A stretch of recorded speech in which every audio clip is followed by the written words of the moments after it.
L Gorakhpur नाम का एक गांव हुआ करता था। उस गांव में ज्यादा लोग नहीं रहते थे। उस गांव में एक गर्भवती विधवा औरत रहती थी। उस औरत का नाम कमला था। कमला अपने घर में अकेली रहती थी। उसके पति की सारी जायदाद उसके नाम हो गई थी, पर सभी गांव वाले उस औरत को मनहूस औरत समझा करते थे और सभी उससे नफरत किया करते थे।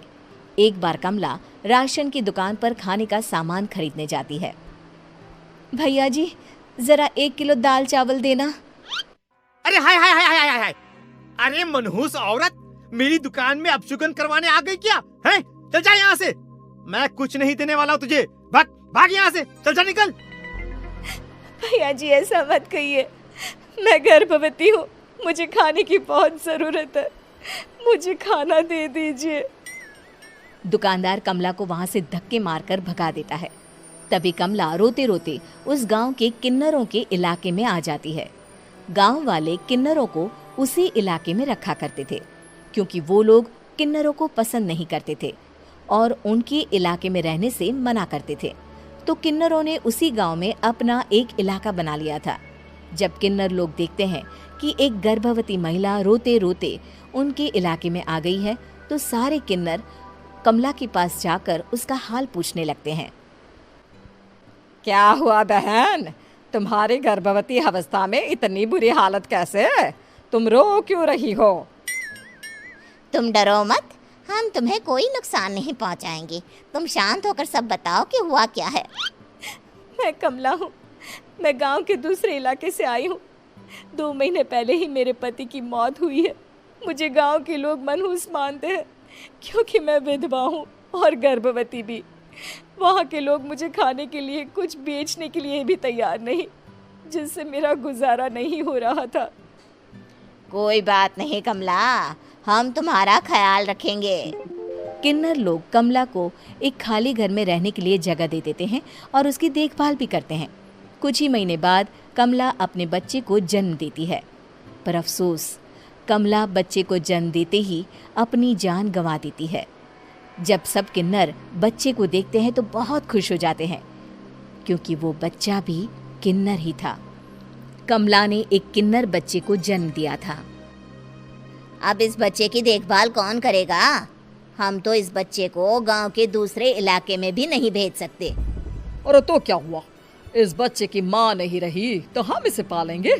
अब ये हमारे इलाके में रहेगा, हमारे साथ रहेगा। फिर वो किन्नर उस किन्नर बच्चे को गोद ले लेते हैं, उसका नामकरण कराते हैं। उस किन्नर बच्चे का नाम शक्ति रखा जाता है। देखते ही देखते शक्ति बड़ी होने लगती है। उसके रंग रूप बहुत सुंदर थे। वो बहुत सुंदर किन्नर दिखती है। एक दिन शक्ति एक किन्नर से पूछती है, माँ जी सुनिए ना, ये गांव के दूसरे इलाके में भी तो लोग रहते हैं, तो हम वहाँ क्यों नहीं जाते? हम उनसे अलग क्यों रहते हैं? शक्ति, क्योंकि वो लोग हमारे जैसे नहीं, वो लोग हमें पसंद नहीं करते, इसीलिए हम उनसे अलग रहते हैं। क्यों? वो हमें क्यों पसंद नहीं करते? मुझे एक बार उस इलाके में जाना है। मैं एक बार वहाँ जाकर घूम कर आऊँ।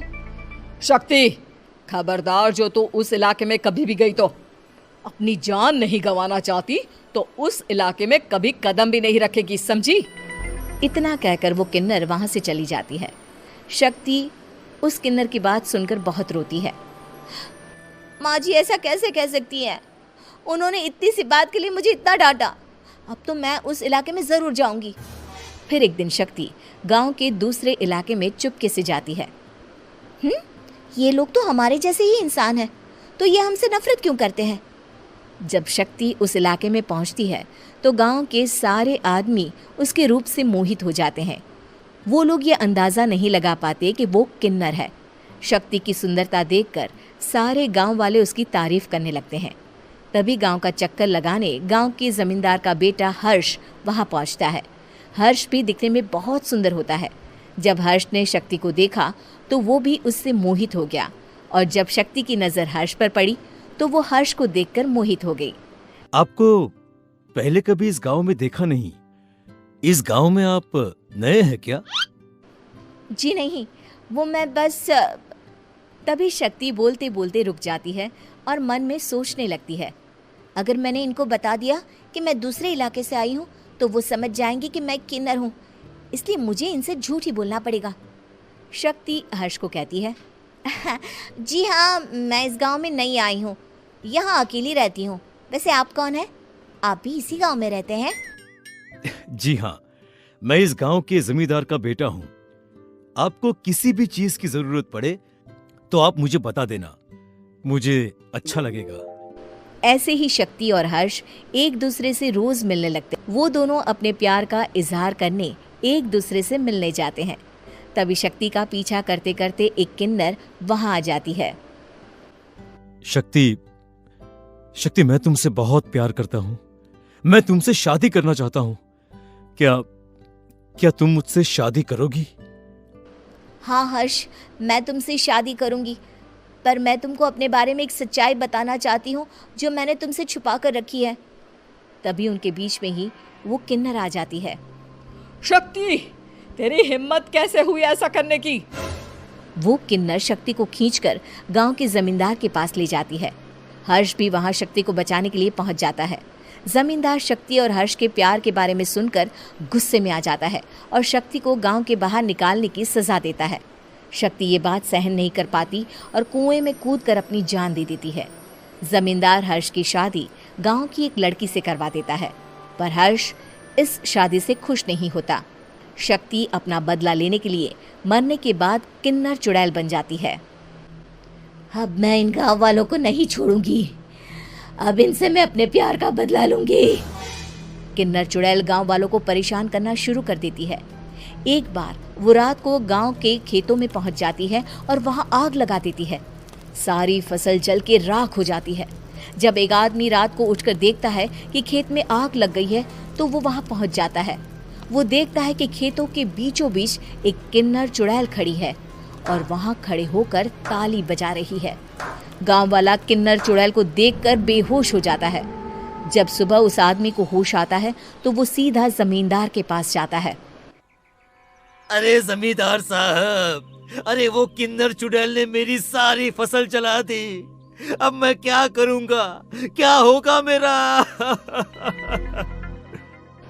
जमींदार चुड़ैल किन्नर का नाम सुनते ही सब कुछ समझ जाता है।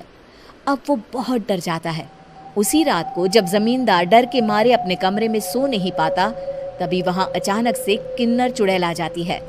किन्नर चुड़ैल जोर जोर से जमींदार के आगे खड़ी होकर हंसने लगती है और ताली बजाने लगती है।